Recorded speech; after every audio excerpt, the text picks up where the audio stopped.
Have you ever felt like the week just ran you instead of the other way around? Like you're constantly chasing time, jumping from task to task, mind all over the place, and no matter how hard you try, it never really feels like you're in control. You're not alone. Most people live like that, not because they want to, but because they've never built the habits that create real structure, real peace, and real momentum. The Stoics knew something we often forget. Chaos outside doesn't have to mean chaos inside. Seneca said that without direction, life becomes a storm. Epictetus believed we must train ourselves daily, not once, but constantly, if we want to live well. These weren't just ideas. They were practices, repeated actions that shaped character, resilience, and clarity. That's what this video is about. 7 Stoic-inspired habits, simple but powerful, that can help you stop reacting and start leading. Habits that don't just organize your day, but sharpen your focus, strengthen your mindset, and anchor you in what truly matters. These aren't tricks, they're tools, practical, grounded, and time-tested. So if you've been feeling scattered, stuck, or just tired of the noise, you're in the right place. And if you appreciate what we're building here, here's a small, free way to support it. Hit that subscribe button. It helps more than you know. Let's begin. Day 1. Win the morning early. Let's be real, most people don't even start their day, they just react to it. The alarm rings. They hit snooze, maybe once, maybe 3 times. Then the scramble begins, checking notifications before their eyes are even fully open, rushing through routines, skipping breakfast, or mindlessly eating while scrolling. From the moment they wake up, they're behind. The day dictates their pace, their focus, their energy, not the other way around. But here's the shift. Your morning is your anchor. It's the one part of the day that still belongs to you before the noise takes over. Marcus Aurelius, the emperor of Rome and a true Stoic, used to write in his meditations about this exact struggle. He'd remind himself, you were born to do things, not to lie under warm blankets. That wasn't just tough talk. That was a call to rise and lead, starting with himself. You don't need to transform into a 5 a.m. warrior overnight. That's not the point. What matters is the intention behind your wake-up. What are you doing with that first hour? Are you giving your mind space to breathe? Or are you feeding it chaos before it's even had a chance to settle? Carl Jung once said, "Who looks outside dreams, who looks inside awakes." That's the power of the morning. You're not just getting out of bed, you're waking up to yourself. When the world is still quiet, your thoughts are clearer. You're not on defense, you're not reacting, you're designing. And let's not forget Aristotle, who believed that excellence is not an act, but a habit. You don't become disciplined by thinking about it. You become disciplined by showing up again and again, even when it's hard. Especially when it's hard. That's how self-respect is built. That's how momentum is created. So here's something simple. Start waking up just 30 minutes earlier than usual. That's it. No huge life overhaul, no perfect morning routine with color-coded planners. Just 30 extra minutes. And in that time, do one thing, one, that truly matters to you. Maybe it's journaling, maybe it's stretching, maybe it's sitting with your thoughts in silence. But make it intentional. Make it yours. Because once you take ownership of your morning, the rest of your day can't push you around as easily. You've already won the first battle. And that quiet victory carries over into how you speak, how you think, how you show up. Plato believed that the first and best victory is to conquer self. The morning is where that battle begins. It's not about being perfect. It's about being present and consistent. Your morning isn't just a time of day, it's a mindset, a chance to lead your life instead of being dragged by it. Day 2. Train your body, train your mind. We live in our heads so much, we forget we live in our bodies. We chase productivity hacks, mindset shifts, mental clarity, like they exist in a vacuum. But here's the part nobody wants to hear.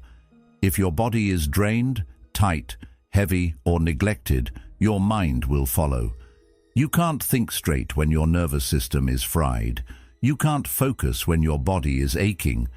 And you definitely can't lead your life if you feel like you're dragging it uphill. The Stoics understood this long before modern science ever confirmed it. Seneca didn't just write about resilience, he practiced it. Cold plunges, fasting, pushing the body to see how little he actually needed.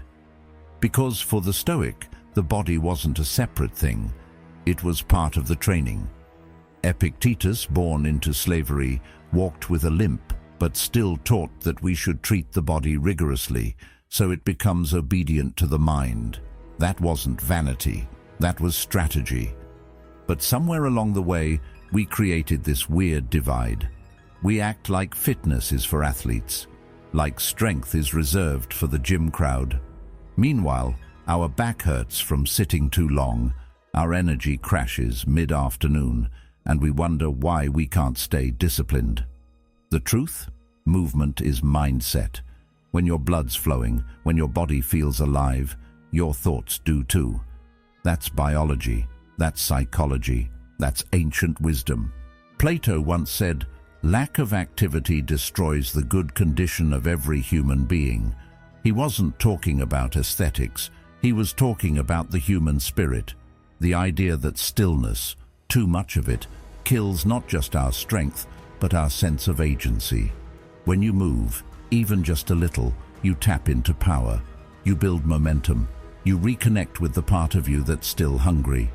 You don't need six-pack abs, you need to feel capable. That's it. Maybe it's a morning walk.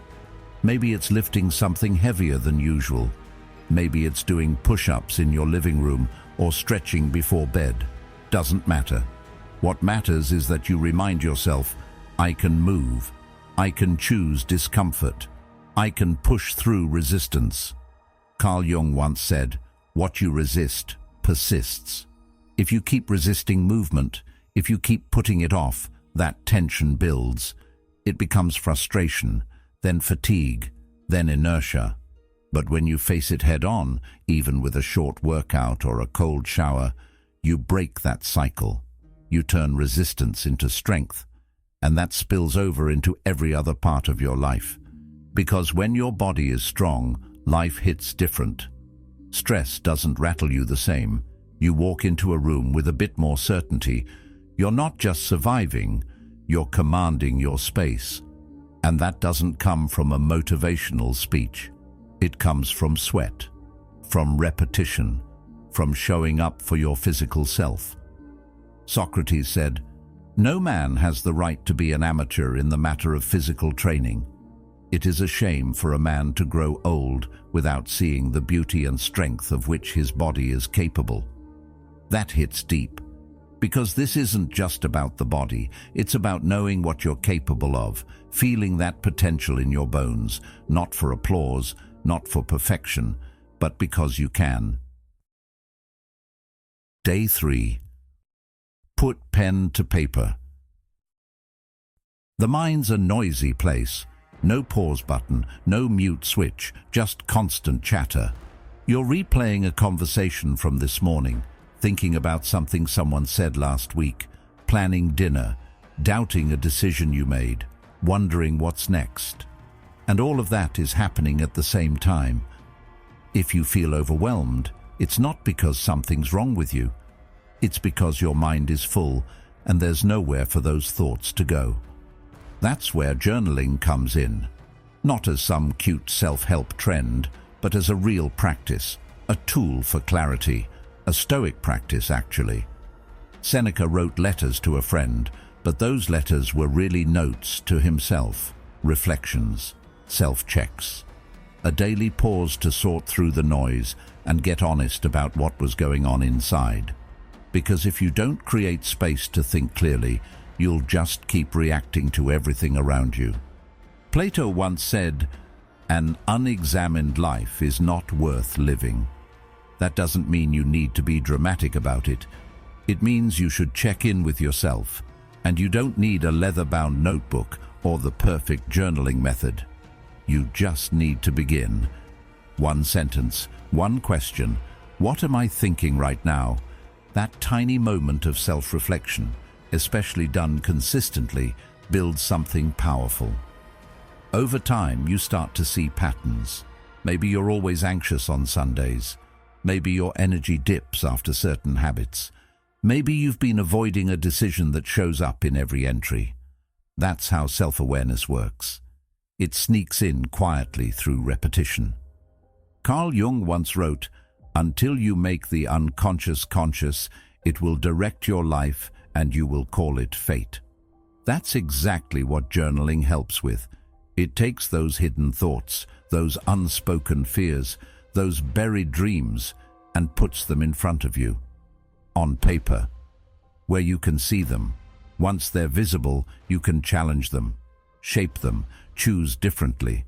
Think of your journal like a mirror, but instead of reflecting your face, it reflects your inner world, your values, your fears, your progress.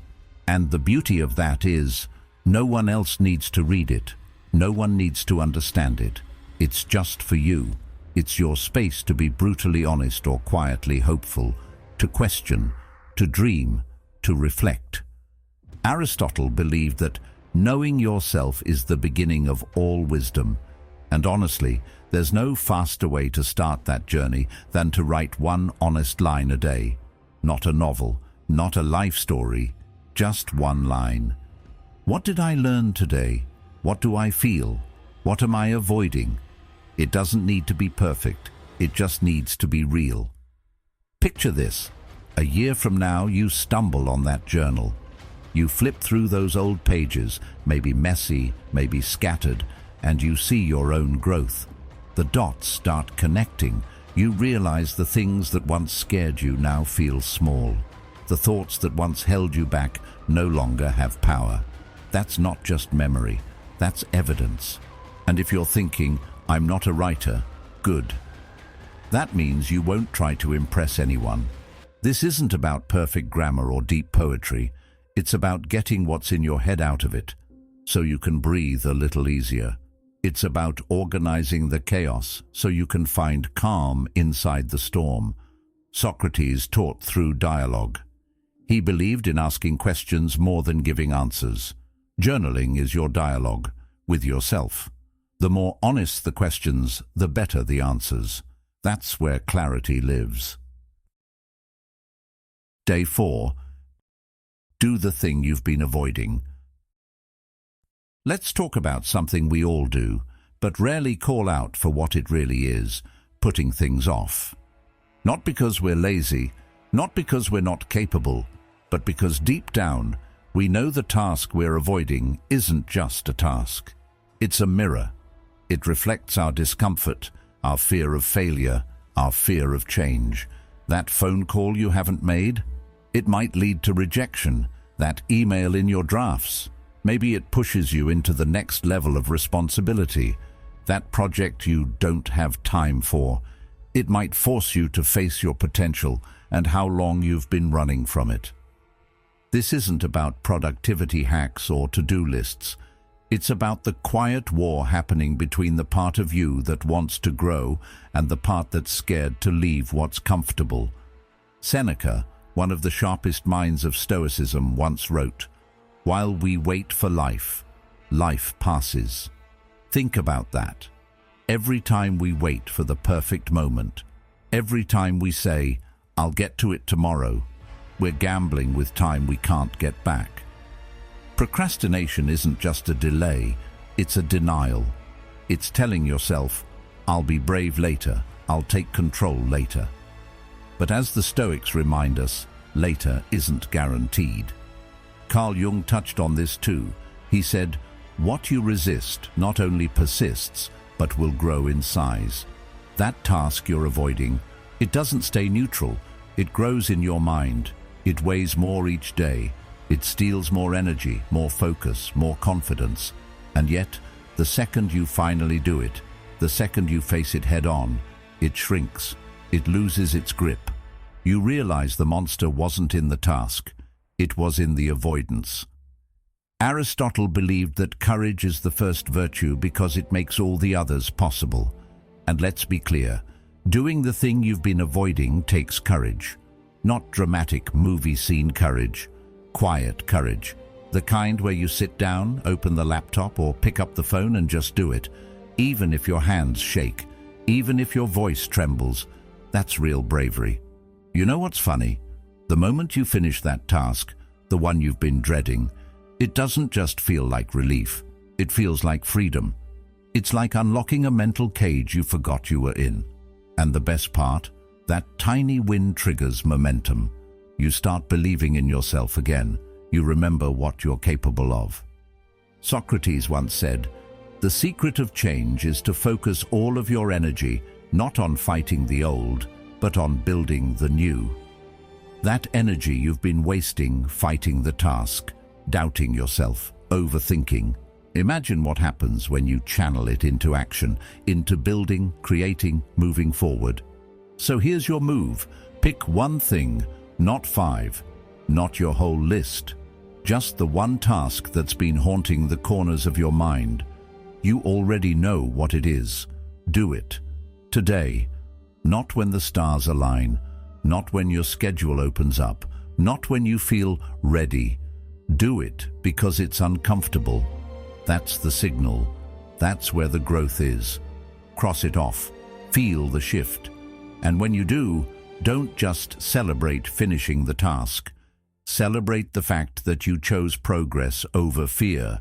That's the kind of self-respect that builds momentum. That's the kind of action the Stoics would call virtuous. Day 5. Protect your sleep like a superpower. There's a quiet kind of exhaustion that creeps in when you've been running on empty for too long, but you've gotten used to it. You chalk up the brain fog to stress, the short fuse to a bad day, the lack of focus to too many tabs open on your browser. But what if the real problem isn't your to-do list? It's your sleep debt. Here's the part we tend to ignore. You can eat all the right foods, hit every workout, journal every morning, meditate at lunch, read every productivity book on the shelf. But if you're not sleeping well, your foundation is cracked. It doesn't matter how hard you train your body or sharpen your mind. Without rest, it all starts to unravel. Slowly at first, then all at once. The Stoics didn't have wearable trackers or blue light filters, but they understood rhythm, restoration, and balance. Seneca said, "The mind must be given relaxation. It will rise improved and sharper after a good break." That break he talked about? Today we'd call that sleep. Not indulgence, not laziness. Recovery. A sacred pause so you can show up at full power. We live in a culture that praises hustle and demonizes rest. Sleep has somehow become a badge of weakness instead of the elite performance tool it truly is. But here's a thought experiment. If you wouldn't let your phone drop below 10% battery without panic, why do you let yourself run on fumes every day? Carl Jung once wrote, "Even a happy life cannot be without a measure of darkness, and the word happy would lose its meaning if it were not balanced by sadness."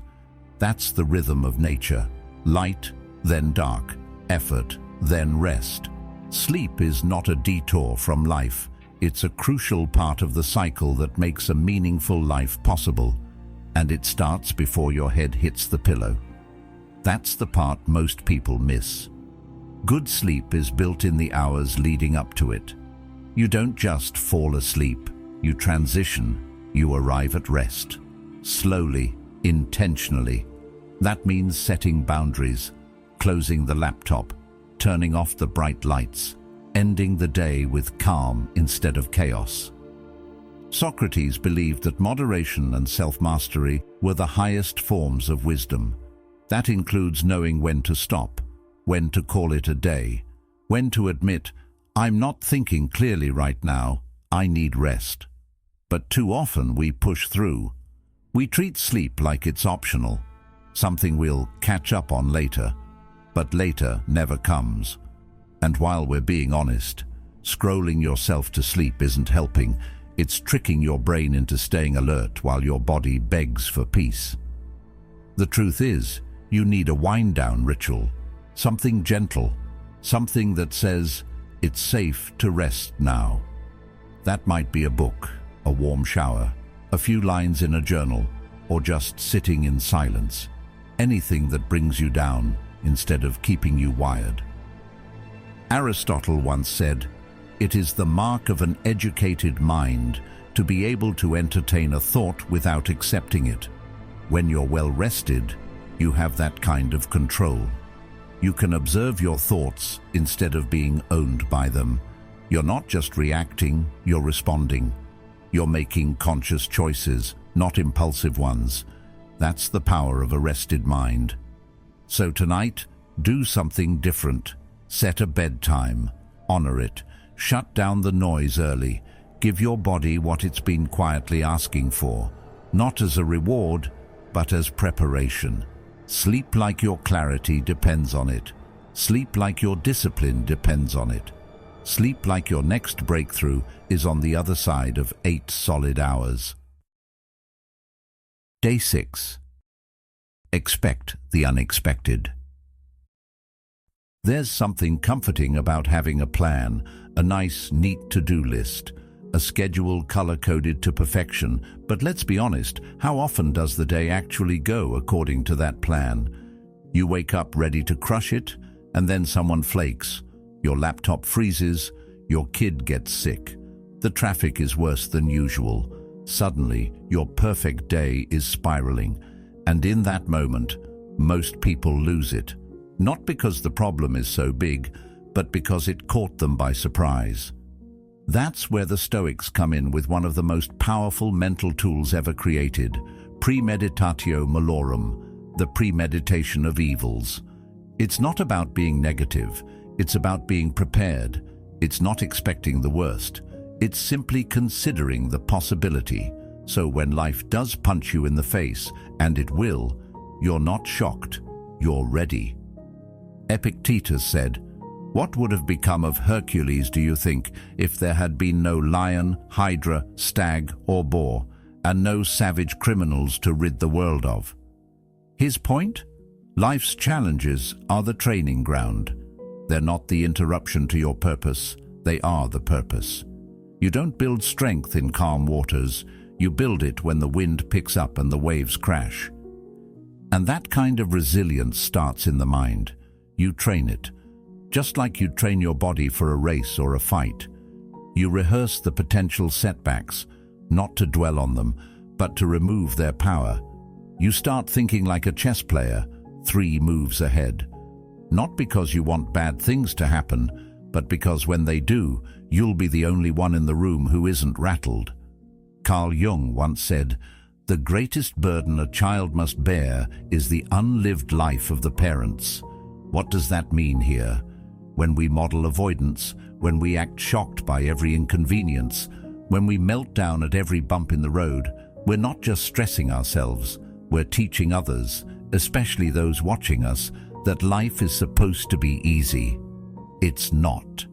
But that doesn't mean it has to be miserable either. With the right mindset, it can be empowering. Plato believed that wisdom begins in wonder, but wisdom also requires foresight, the ability to think beyond the now, to consider what might go wrong and prepare not just a backup plan, but a backup mindset, one that doesn't panic, one that doesn't spiral, one that calmly says, "I knew this was possible and I'm ready." Let's say you've got a big presentation tomorrow. Most people visualize nailing it, smooth delivery, nodding heads, applause. That's good, but a Stoic also visualizes the mic cutting out, the slides failing, someone challenging their idea.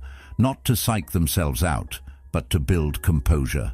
That way, if something does go wrong, they don't freeze. They adapt. That's power. Socrates often challenged people to think through their assumptions, to look beneath the surface of their beliefs. If you assume life will be smooth, every setback feels like a betrayal. But if you accept that disorder is part of the design, you stop getting offended by it. You stop taking it personally. That shift is everything. So here's a simple challenge for today. Take 5 minutes, just 5. Think through tomorrow. What could go wrong? What might throw you off? Then ask yourself, how will I respond if that happens? Not react, respond. Because that's what preparation does. It gives you space between the event and your behavior. It gives you control. You can't predict everything, but you can predict that something won't go as planned. And when it doesn't, you'll be grounded, steady, unshaken. That's the Stoic edge. Not a life without chaos, but a mind that remains calm within it. Day 7. Remember you're going to die. There's a truth we all know but rarely look in the eye because it's uncomfortable, it's heavy, it makes us pause in a way few things do. We're not here forever, and that realization, it changes everything. Not in a morbid way, not in a what's the point way, but in a clear-eyed, no more wasting time way. When you remember that this life has a clock ticking, you start to see what actually matters and what never really did. The Stoics called this memento mori, remember you must die, not to scare themselves into sadness, but to sharpen their focus. Marcus Aurelius, the emperor and philosopher, wrote, "You could leave life right now. Let that determine what you do and say and think." He wasn't being dramatic. He was being deliberate, anchoring himself to the moment, letting death be the lens that brought life into clearer view. And he had a point.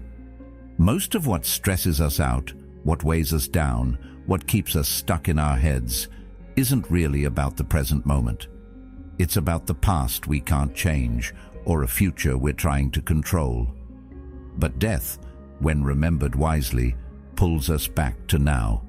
It whispers, "This moment matters. You don't get it again. So feel it, say it, do something with it." Carl Jung once said, "A man who does not know death does not know life."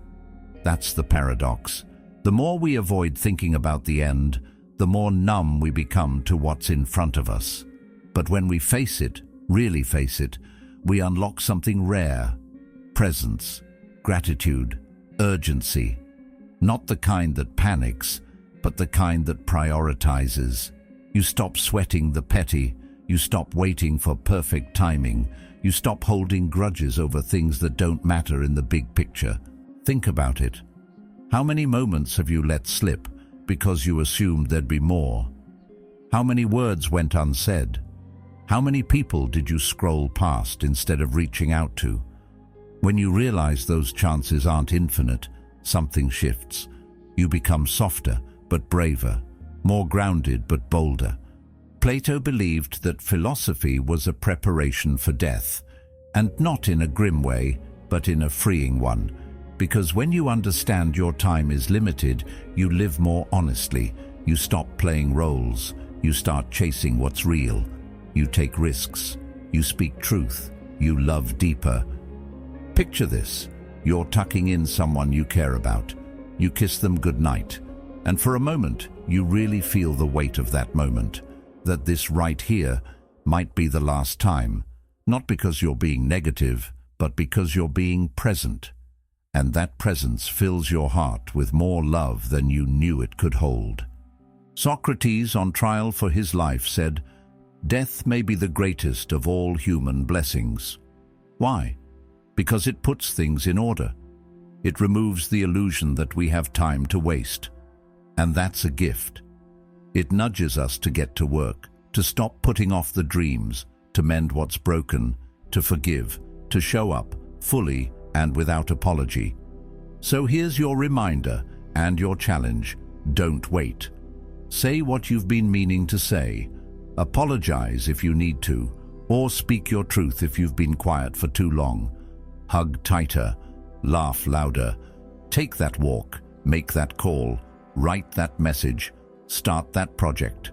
Do it now, because tomorrow isn't promised. One day, all of this will be a memory, or it won't. But today, right now, you're here, breathing, thinking, choosing, and that's power. Don't let it slip away. If this spoke to you, there's another video waiting for you right here, something I think will hit just as deep. Go check it out. Thank you for being part of Stoic Journal, where ancient wisdom meets everyday life. I'll see you back here soon. Stay grounded, stay present.